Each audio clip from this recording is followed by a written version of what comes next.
Republican Lindsey Graham. He is joining us from his home state in South Carolina. Democrat Mark Warner of Virginia. He'll be a key player, and he is with us here in the studio. Senator Warner, let me just start with you. What do you heard what Senator McConnell said? Where do you think this is heading? Well, Bob, I think we need to step back a moment and say we just went through an awful period for our country. He basically agrees with you. And listen, the numbers are coming in. $24 billion hit to the economy. We actually increased the deficit. You can't start and stop the largest enterprise in the world, the federal government, without added costs. We've actually built in higher interest rates because anytime we get close to a potential default, we're going to have higher pricing. That's been built in. That passes through to mortgage costs, car loans, student loans.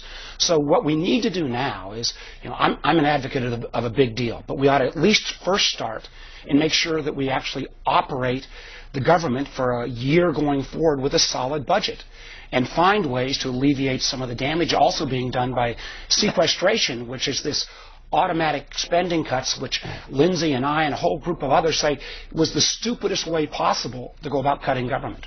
Senator Graham, you heard your leader. Where do you think this is going now? Well, I think what would be good for the country if the Budget Committee reported out a bill by December the 13th that did three things. Fund some infrastructure. There's a lot of bipartisan support for infrastructure funding for our roads, our bridges, and our ports. And the President should give Democrats some political cover to reform entitlements, and Republicans need to be courageous enough to flatten out the tax code. And if we did those three things and replace sequestration, we could end this year on a very positive note. Do you think there's any chance that something like that could happen? With presidential leadership, well, I think it would take leadership. The public is ready for the Congress to behave better. This is a second chance. It would help us all. 60% of the people in the United States want to fire every one of us. I understand that. But if we could come together and pay for an infrastructure bill, Mark is working on an infrastructure system of funding. If the President would give cover to Democrats to enact CPI changes that he's already embraced, and people like me would agree to bring in revenue not by raising taxes, by flattening out the tax code and bring in some repatriated corporate earnings at a lower rate, apply that money to to infrastructure, we could replace sequestration in whole and in part, and would help us all. It'd help the country. So it's there to be had with some leadership. Senator Graham, what do you think the impact of all this has been on the Republican Party, your party? It's a wake-up call. Where conservatism is an asset to the Republican Party. We're a right-of-center nation. We're not a right-ditch nation. I think we've learned that this was a political gift to the President by the Republican Party at a time he needed it the most. The tactic of defunding the government unless he repealed his signature issue was as poorly designed as Obamacare itself, almost.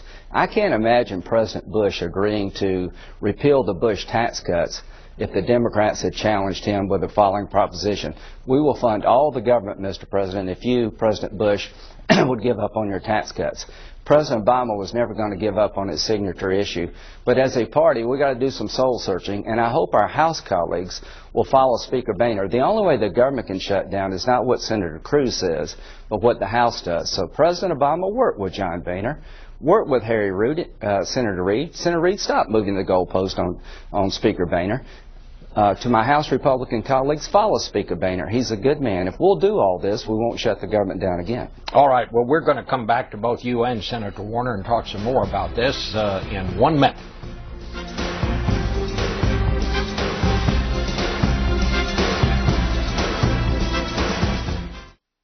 I'm Beth. And I'm Michelle. And we own the Paper Cottage. It's a stationery and gift store. Anything we purchase for the Paper Cottage goes on our ink card. So you can manage your business expenses and access them online instantly with the game-changing app from Ink. We didn't get into business to spend time managing receipts. That's why we have Ink. We like being in business because we like being creative. We like interacting with people. So you have time to focus on the things you love. Ink from Chase. So you can.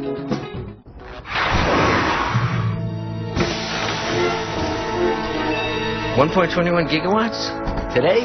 That's easy. GE is replicating power, supercharging turbines with advanced hardware and innovative software, using data predictably to help power entire cities. So the turbines of today will power us all into the future.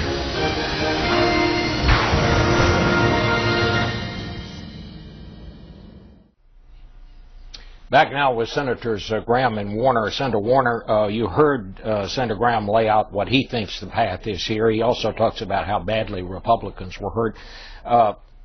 Was your party hurt by this, and where do you think this all goes now?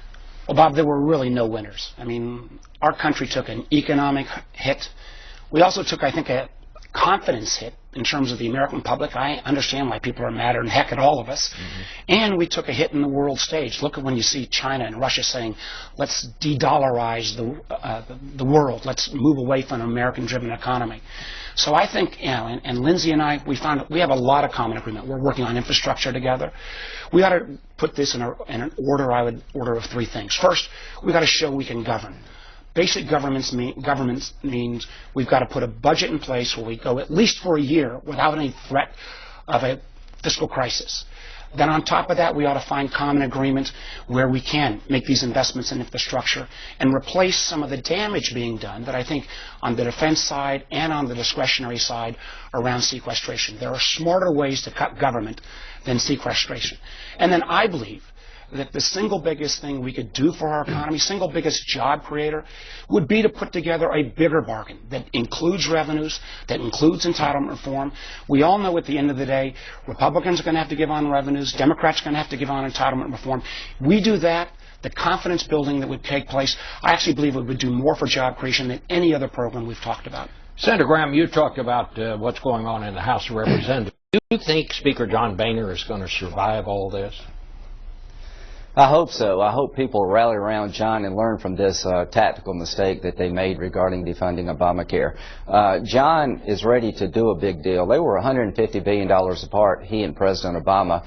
So as we go back into the budget negotiations, I hope that under Paul Ryan's leadership and with some presidential leadership, we can do what Mark just talked about, an infrastructure bill that would allow us to create jobs, entitlement reform and tax code reform. And John Boehner is a willing participant. So is Mitch McConnell. We've got a unique opportunity here after this debacle called the shutdown to re-energize the Congress and maybe get in better standing. But John Boehner, please follow John.